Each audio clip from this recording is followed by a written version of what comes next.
How fast can you get up on that? About 53. Damn. Yeah, it'll get you. How much was it? This one is 2,900. Yeah, I just did a review on it. If you have YouTube, check out Scooter Gang. Scooter Gang? Yeah, I'm literally making it right now. All right. Awesome. Yeah, man. You'll be in it. Nice. Go Hawks. Yeah, go Hawks. The Ultron gets booked.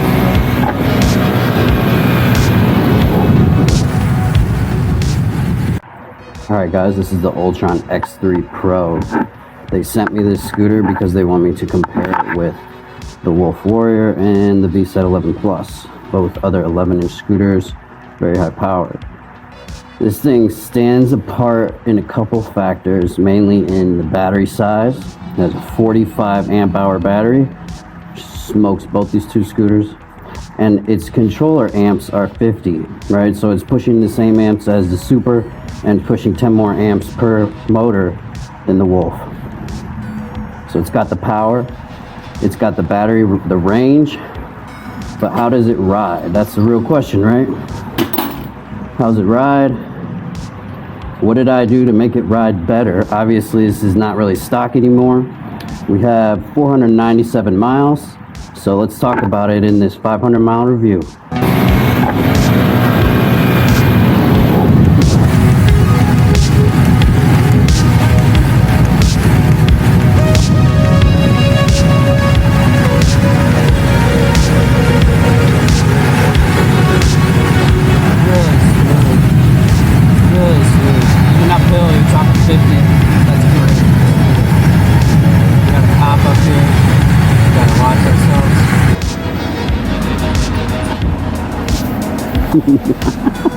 They like it. You got the alien head on today. It's Halloween, baby. Let's go. Show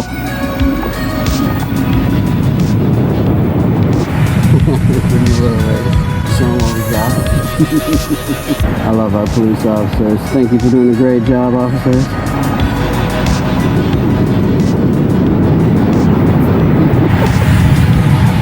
Might as well show you guys the blinker out of here. It does have a blinker here, but you barely even see it. See? This suspension on this scooter is very cushy and it's adjustable. It does have adjustable dampening. It's hydraulic and it's good. I like it. It's honestly, this scooter is a bit like a lifted truck. If you guys live anywhere where I live, like Iowa, a lot of people drive around, they get their truck lifted up. It makes the truck ride a little top heavy. It's not necessarily bad or anything, gives you more clearance over any problems, right? And it is a lot of fun to ride this. I'll show you exactly how stable it is. I don't have really any problems with speed wobbles on this. If you're a lighter weight person, you might. I know Jordan usually has a lot more speed wobbles, and she did have some on this when she tried it. But for me, no problem. This thing's super stable at top speed, and I'll show you now. I'm wearing an alien outfit today because it's almost Halloween. It might be a little bit more muffled than usual, so hopefully you can hear me and I don't have to redo this whole thing. Maybe I'll talk a little bit extra loud just to be safe. So hopefully that doesn't sound like I'm yelling. But thanks for coming to check out this Ultron X3 with me.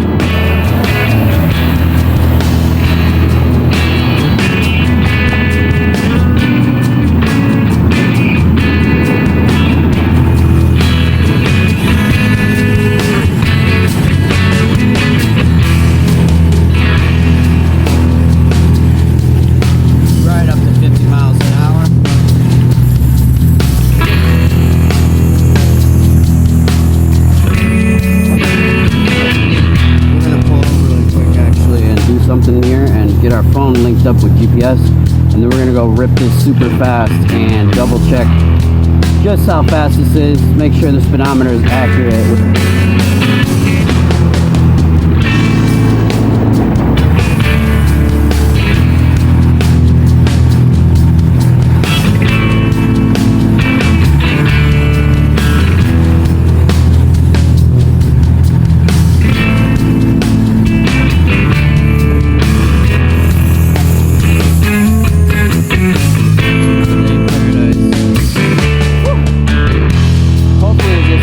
Space here and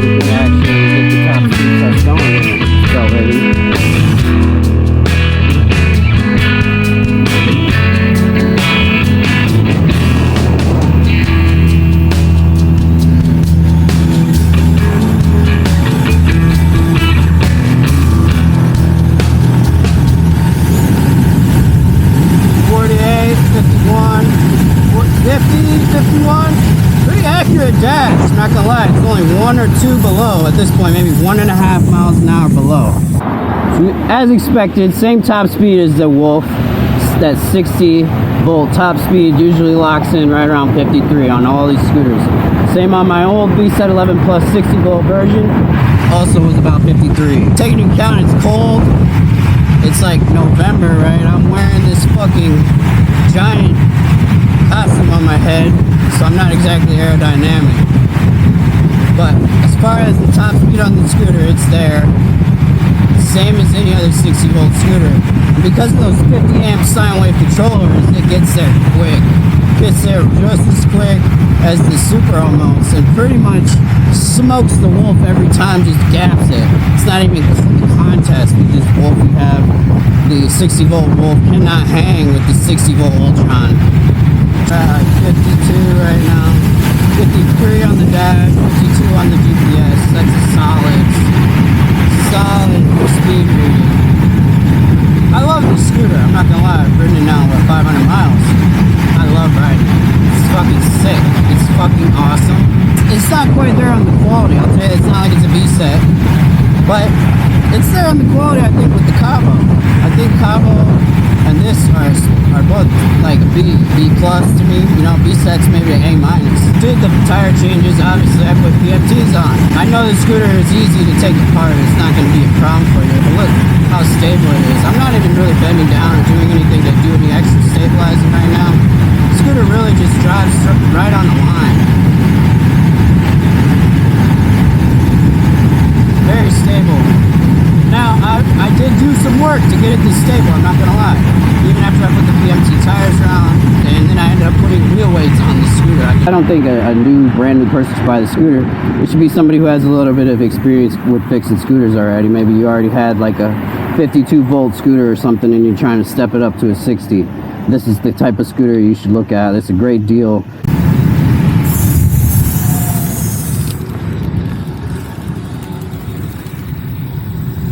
Scooter just rides really good. Corner's fantastic. Once you have the PMT tires on, I should say. Corners terribly with stock tires. When they asked me to compare these scooters, obviously I have a fully upgraded Super 72 VSET, right? I have a fully upgraded Wolf Warrior, right, with handlebars, PMTs, all that stuff. So the only way to really make a solid comparison is to do the same for this scooter. So yeah, I did spend a little time and money upgrading this scooter to get it spec for spec equal with those scooters as far as the tires and the handlebar, right? That lets me really compare these 3 scooters fully upgraded to see how they truly are, right? Because nobody just buys a scooter and then doesn't upgrade it. And that's why a lot of reviewers out there, I think, giving these reviews don't even consider the upgradability of scooters and how you should upgrade your scooter with several things no matter what. And so it's kind of it's weird nobody else really compares fully upgraded scooters. They really only compare them right out of the box, right? And so I kind of I've realized that that's something I'm going to start doing on my channel.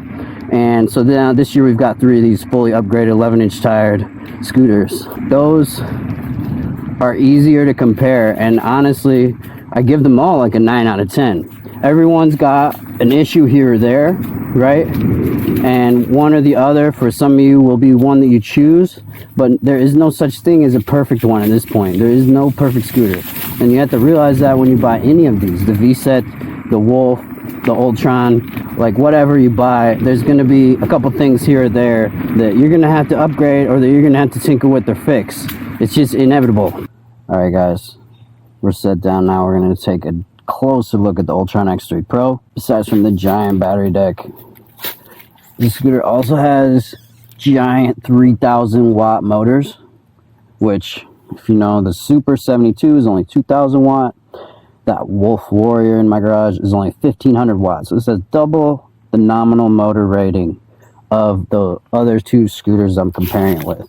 That is absolutely nuts. That is what helps it push so much power with these sine wave controllers and not overheat. There's almost no overheating and no heat even produced on these motors when I'm riding it full blast for a long time, and that's very promising to me, because when you really run into overheating issues is a big problem on these scooters, and that's why they have sort of time limiting on speed sets. And I don't know, I think a lot of the internals of these scooters are stressed out a lot of the time because of underwhelming components. So it's nice to see a bit of over engineering on the motor wattage, the controller amperage, right, even the battery amp hours. It's nice to see a 45 amp hour scooter, because then we're not stressing it as much as a 20 amp hour scooter going the same speed, right? It's just under a lot more stress. So that bigger battery, the bigger motor, the bigger controllers, all that helps with the longevity, because you're not stressing your scooter out to the same extent that you are with underpowered equipment. Let's start at the top here like we always do and work our way down. Obviously, these grips, I think I took these off. These are like the type that are on a Wolf Warrior. I do like double locking grips. It did have grips that I thought were insufficient. So you'll notice the throttle is a standard TF100 throttle. Not anything incredibly special about the throttle here. It's surprisingly good paired with the sine wave controller, because obviously this is the same type of throttle I've used for 4 or 5 years on different scooters like 010X, etc. Much smoother on this with the sine wave. So it is nice that they've sort of figured out how to use a standard throttle that you can get on Amazon and make it smooth. It's important to have these sort of base cheap components on this. Makes the scooter cheap, makes it easy to get the parts later, but it's nice that they've made it so it's smooth. Runs very smooth power delivery. You don't want something like this that's out of control with this amount of power the scooter has. This is aftermarket. If you ever riding with music, I highly suggest get one of these. Can magnet on and off, controls your music volume and track, whatever. Now, obviously, we put the carbon fiber handlebar on this. This is more important than anything. It adds width. On all these scooters, especially C-type suspension scooters, the wider your hands are out, the less speed wobbles you're going to have at top speed. So that's very important to keep those handlebars wide. You're going to want to upgrade that. Now, this, very important, this is a tire pressure monitor system. This is monitoring our front and our rear tire pressure. On a scooter like this where you're going high speeds, you want to know right away if you get a puncture or something in the road, and so you're not pushing your scooter and wiping out. It'll alarm, it'll beep, and all it is this little doohickey right here. Is one on each tire. It measures everything, PSI and heat. If you start overheating, it'll let you know. Obviously a phone mount, you can get that yourself. It has a standard key ignition. These are cheap, but once again, same as the throttle, this is like a $10 part on Amazon these days. If you end up wrecking it in brakes or something, same with these. These button clusters, very common, right? This is a headlight button that I've added to control an aftermarket headlight here. I do recommend that you get some kind of better headlight for this. I think a lot of these things on this cockpit are just standard, and that's what makes this scooter pretty nice from a part perspective, because you can get these parts right off Amazon these days. It's very simple and easy to replace. Now, moving down, we obviously have a stem latch here, which I never even fold this scooter. There's not much point to it. It's giant. Scooter's fucking massive. It's bigger than any other scooter in my garage. Bigger than the Wolf's, everything. It's just massive, massive. One other key advantage this has over the Wolf and the V-Save, you already see this big box up here. The controller's up here. That's going to keep it cooler, right? It's not going to be heating up your battery at the same time like every other scooter on the planet, where the battery and the controller are in the same compartment, which is actually pretty dumb if you think about it. So that's nice. They've moved it up here.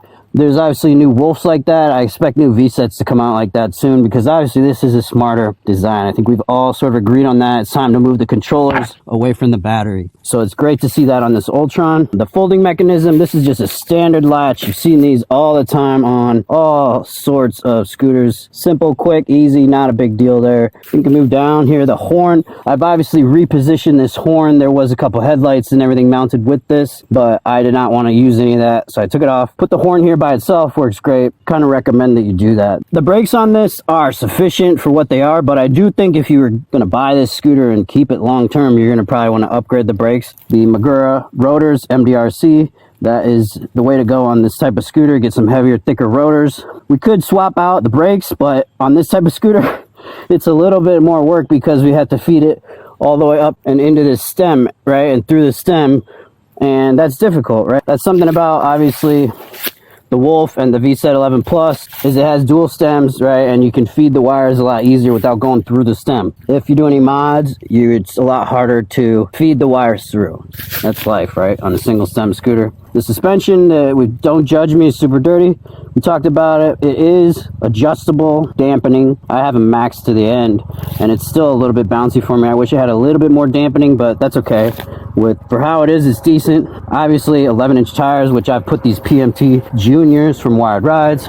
I think they ride just as good as the slicks and everything. They got a little more grip though on leaves and crappy days like this where there's stuff out, and even if there's a little rain or some water, these are going to be better than the slicks. So we do have these on for the fall time riding. Now, one thing we're not going to be able to see out here is the lights. This has some deck lighting that goes around the edge and flows a little bit, and we'll show you a clip of that at night here just to give you a good idea of what the scooter looks like at night. The lights are decent for the deck lights. This deck is super big, the most foot space you'll ever need. More importantly, the rear foot plate is at a very good angle, very comfortable with your foot. It's the right size. It's got the lights and everything built right in here. All in all, like, this scooter, dollar for dollar, spec for spec, it sort of outperforms everything because of that price point, right? Just $2,900 for this sort of battery and this sort of specs is nuts. So it's definitely a scooter I think a lot of you guys should consider. It'll be interesting to see what other models they come out with going forward, because if they get a 72 volt model, it's gonna rip, because this thing absolutely rips, and it's just 60 volts. So if you guys are coming off of, say, a 48 volt or a 52 volt scooter, definitely think this is a great scooter to check out. If you have any questions, let me know in the comments. Thanks for watching. Scooter Gang out. How fast can you get up on that? About 53. Damn. Yeah, it'll get you. How much was it? This one is $2,900.